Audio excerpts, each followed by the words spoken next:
As you can probably tell from the intro, I've had this shotgun for a couple months now. Probably also tell that I had a lot of fun with this one. This is the 940 Pro Tactical from Mossberg. I've completed the eval, so I can say this now. I've currently got 612 rounds through the shotgun of various types with 0 malfunctions, including the user-induced kind. So I suppose that says stuff about me as well as the shotgun, but that's beside the point.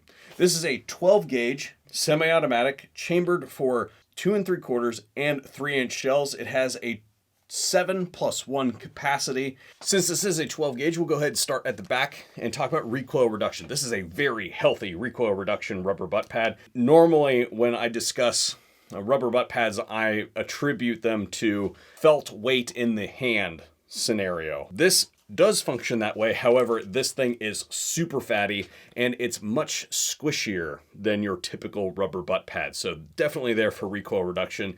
Just in front of that are a series of shims so that you can change the length of pull if necessary. I'm a full-grown human male, well, at least in physicality. Length of pull as a 5'11" individual is just right for me with all of the shims installed. Forward of that is the same aggressive texturing that we see on their pistol series with those sort of crosses, and that gives you lots of purchase there in the hand. And of course, because this is a Colm style stock or shotgun, excuse me, not a pistol grip shotgun, we have the ergonomic placement of the safety located right here underneath of the thumb, so you don't have to be fishing around for a cross pin. If we reflect the gun over and look at the bottom of the action, it is a push plate style loading mechanism, although I like this over some of the other designs out there. A lot of times you'll see like a swoop cut out of the front of the loading plate, and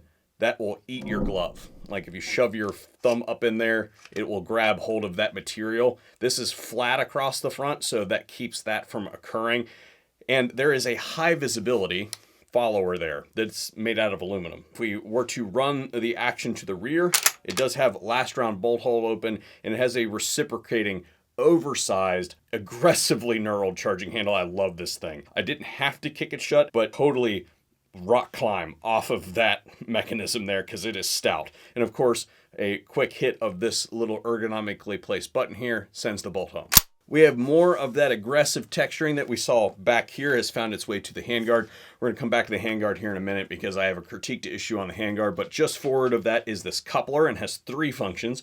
First is to couple the barrel and the magazine tube together, but then it also has an M-lock slot for each side. So if you want to do a light or laser, then you have the capacity to do that.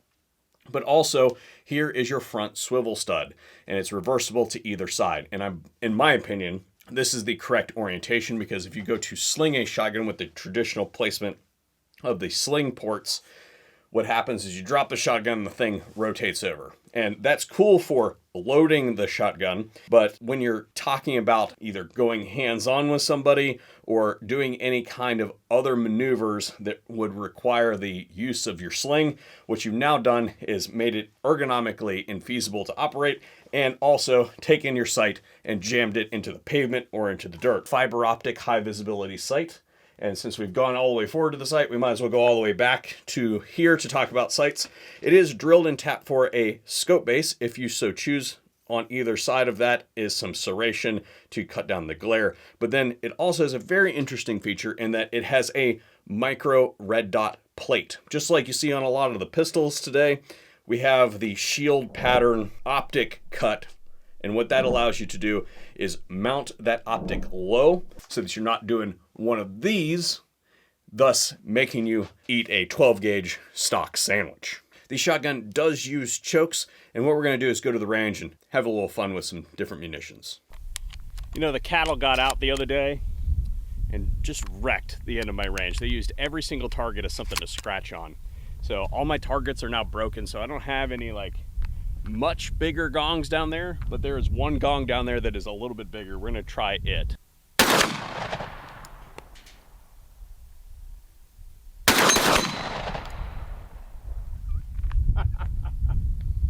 Here's the thing. It doesn't matter what kind of shotgun you're talking about. All shotguns shoot crap ammo like crap. There are varying degrees of crap, but you can assume that the mantra is crap in, crap out. I don't really consider the bulk department store loads something that should factor into the performance of a shotgun outside of will it cycle them. So for patterning and things like that, I don't even consider them a factor. What I do consider as far as birdshot is concerned is more on the premium side. Will it handle the like steel waterfowl loads and things like that?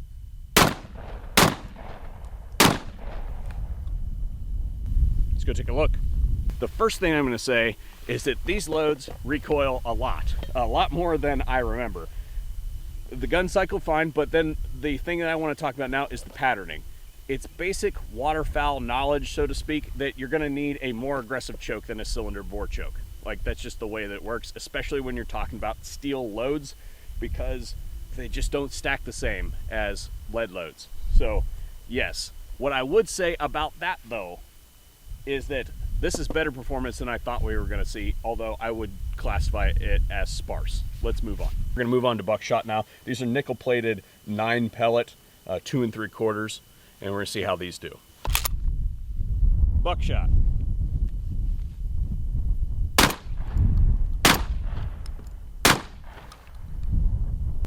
Boys and girls, devastation. And then moving right along, we have some arrow slugs. These are 1 ounce 2 3/4 slugs, and these things are really pretty. That's a chunk of lead. I just want to see that they're making round holes.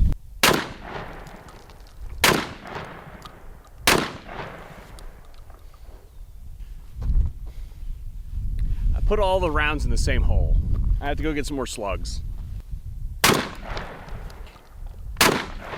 All right, so here's the first 3, and then I think this is the first of the second group, and then the second one. These are nice round holes. Gonna keep it. The majority of the ammunition that I shot was the bulk bullcrap loads that you get at a department store. So oftentimes when we're talking about semi-automatic shotguns, we see compatibility issues with those low brass, low pressure, BS, low payload loads. This gun did not seem to have that problem whatsoever. And it also was able to handle those heavy waterfowl loads as well. Those were way more punishing than any of the buckshot or slugs that we shot out of it. So yes, gun can handle a wide variety of ammunition. Now on to my critiques, which is the way that we close out every video here at VSO when we have something to critique. Fit and finish. I don't think that this handguard is supposed to fit like this. I don't know how to put this other than I don't think it should do that, okay? Somebody picks this up in the store and they feel that kind of squish in the handguard. It doesn't inspire confidence. Even though it did not do anything to the operation of the firearm, I would say, hey, Mossberg, you've got a few extra seconds.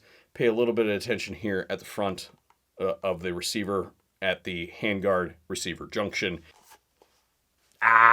Just checking myself to make sure that I didn't completely miss something and that wasn't supposed to slide in there like that. Yeah, it does rattle around a little bit. Being really nitpicky. I'm trying to find something wrong with this shotgun at this point in time. Anyway, I would like to know your thoughts on the 940 Pro. Does this fit into your guys' arsenal? I know that this one is going right over there on the shotgun wall at the conclusion of today's video.